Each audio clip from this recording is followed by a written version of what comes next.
രാം നാരായൺ രാം. ദിവസം തിരിച്ചു ഭൂമിയുടെ അവസ്ഥകൾ കൂടുതൽ മോശമാവുകയാണ്. ആളുകൾക്ക് അവരുടെ കാര്യത്തിന് എന്താണ് ശരി, എന്താണ് തെറ്റ് എന്ന് മനസ്സിലാകുന്നില്ല. ശങ്കരജിയുടെ അനുസരണമനുസരിച്ച് മനുഷ്യന്റെ ധർമ്മം അവന്റെ മനസ്സിൽ, ഹൃദയത്തിൽ നിവസിക്കുന്നു. മനുഷ്യനു അത് പിന്തുടരേണ്ടതാണ്. പക്ഷേ രാത്രി ഒരാൾ ധ്യാനം ചെയ്യണം. ഒരു വ്യക്തി ഭക്ഷണം കഴിച്ച് ഉറങ്ങാൻ പോകുമ്പോൾ അവനെ കിടക്കയിലിരിച്ച് ധ്യാനം ചെയ്യണം. ഇത് ഒരു വിധം പൂജ മാത്രമാണ്. ക്ഷേത്രങ്ങളിലും മസ്ജിദുകളിലും പൂജയും നമാജും ചെയ്യേണ്ട ആവശ്യമില്ല. മസ്ജിദിൽ നമാജ് ആചരിക്കുന്നവർ ഖുർആനിൽ നമാജ് ചെയ്യണം. അജാൻ പറയേണ്ടതില്ല. ഖബർസ്ഥാൻ ഉണ്ടാകരുത്. എന്നാൽ ഇങ്ങനെ ഉള്ളതിനാൽ ആളുകൾ അവയെ പിന്തുടരുന്നു. ഹിന്ദുമതത്തിൽ ക്ഷേത്രങ്ങൾ നിർമ്മിക്കുകയും പൂജ ചെയ്യുകയും ചെയ്യേണ്ട ആവശ്യം ഇല്ല. എങ്കിലും ആളുകൾ ചെയ്യുന്നു. ആളുകൾക്ക് പൂജകൾക്ക് പകരം ധ്യാനം ചെയ്യണം. നിങ്ങൾ സ്വയം അല്ലാഹിന്റെ ദാസന്മാരാണ്. നിങ്ങൾ തന്നെ ദൈവമാണ്. നിങ്ങളെ ഓർക്കുക, നിങ്ങളുടെ കൂടെ ചോദിക്കുക, നിങ്ങൾ എന്താണ്, എവിടുന്ന് വന്നിട്ടുണ്ട്, എവിടെ പോകുന്നു, മരണം വന്നാൽ നിങ്ങൾ എന്തൊക്കെ എടുത്തു പോകുന്നു. ചില മതങ്ങൾ പറയുന്നത് മരണമൊന്നും ഇല്ല എന്നാണ്. എന്നാൽ എവിടുന്ന് വന്നത്? നിങ്ങൾ ഉണ്ടാകുന്നതോടെ അതും വന്നിട്ടുണ്ട്. എന്നാൽ നിങ്ങൾ എവിടായിരുന്നു? നിങ്ങൾ ധ്യാനം ചെയ്യുക. ഇത് നിങ്ങളെ പ്രകാശിതമാക്കും, ജ്ഞാനിയായിരിക്കും, ഊർജം നൽകും. നിങ്ങൾക്ക് ഭക്ഷണം കഴിക്കുന്നതിൻ്റെ ആവശ്യകതയില്ല. നിങ്ങൾക്ക് ഊണിൻ്റെ ആവശ്യകതയില്ല. 810 മണിക്കൂർ ഉറങ്ങാൻ ആവശ്യകതയില്ല. നിങ്ങൾക്ക് 1 മണിക്കൂർ മാത്രമേ ഉറങ്ങാൻ സാധിക്കൂ. വിദ്യാർത്ഥികൾ 1 മണിക്കൂർ ധ്യാനം ചെയ്ത ശേഷം 1 മണിക്കൂർ പഠിച്ചാൽ അത് 100 വർഷത്തെ പഠനത്തിന് തുല്യമായിരിക്കും. ആ പഠനത്തെ അവർ ഒരിക്കലും മറക്കില്ല. ഭൂമിയിൽ ലക്ഷങ്ങളായ കോടികൾ കിതപ്പുകൾ ഉണ്ട്. ആകാശം എത്ര വലിയ പുസ്തകം ആകുന്നു! ആകാശം എത്ര വലിയതാണ്! ആകാശം എത്ര നീളം ആണ്! ആകാശം എല്ലാം കളരിയായ പുസ്തകം ആണ്. എല്ലാം നക്ഷത്രങ്ങൾ. ഓരോ നക്ഷത്രവും ഓരോ പുസ്തകമാണ്. നിങ്ങൾക്ക് അത് എത്ര വലിയ പുസ്തകം ആകുമെന്നാണ് വിചാരിക്കാൻ കഴിയും. അതിനെ കാണുകയും ഓർക്കുകയും ചെയ്യുക. സൂര്യൻ സേവനം ചെയ്യുന്നു.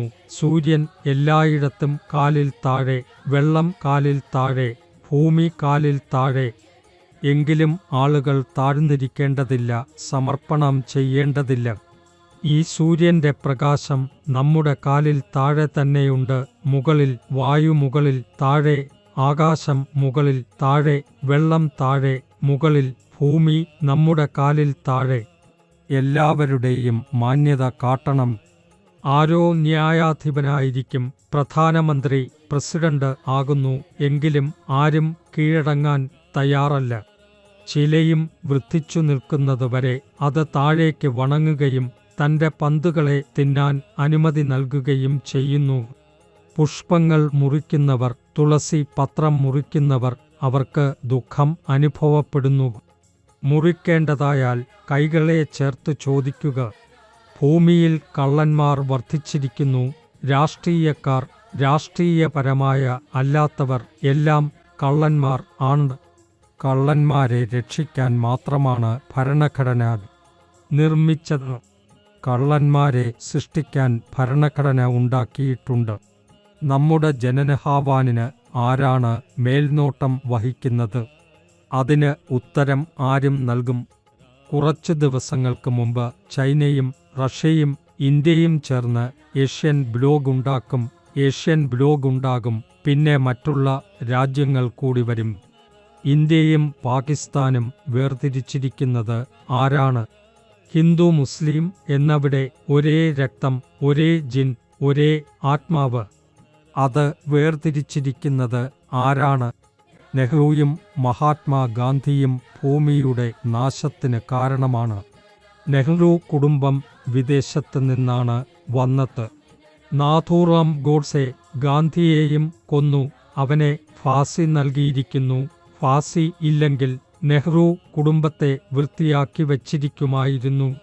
ഓരോ വ്യക്തിക്കും ജനിച്ചപ്പോൾ ഭൂമിയിലെ എല്ലാ വസ്തുക്കളിലെയും അവകാശം ഉണ്ട്. ഞങ്ങൾ ഇതെല്ലാം പറയാൻ ആഗ്രഹിക്കുന്നു. ഞങ്ങൾ അമേരിക്കയുടെ നയങ്ങളിൽ ദുഃഖിതരാണ്. എല്ലാവരും ചേർന്ന് വ്യവസ്ഥയെ മാറ്റണം. 3 മതങ്ങൾ ഉണ്ടെങ്കിലും അവർക്ക് പ്രത്യേകം പുസ്തകങ്ങൾ വേണ്ടില്ല. എല്ലാവർക്കും ഒരെന്തെങ്കിലും. ഭൂമി ഒരെന്താണ്, വൃക്ഷങ്ങളും കളും ഒരെന്താണ്. ഒരാൾ രോഗബാധിതനായി അവന് രക്തം വേണമെങ്കിൽ മതം ചോദിച്ചുകൊണ്ട് രക്തം എടുക്കുന്നുണ്ടോ? അല്ലേ? ഫാക്ടോറിയൽ. അതിനാൽ ഞാൻ എല്ലാവരെയും ചേർക്കാൻ ആഗ്രഹിക്കുന്നു. നിങ്ങൾ എല്ലാം രാം നാരായൺ രാമുമായി ചേർത്ത് ജീവിതം ആനന്ദകരമാക്കുക.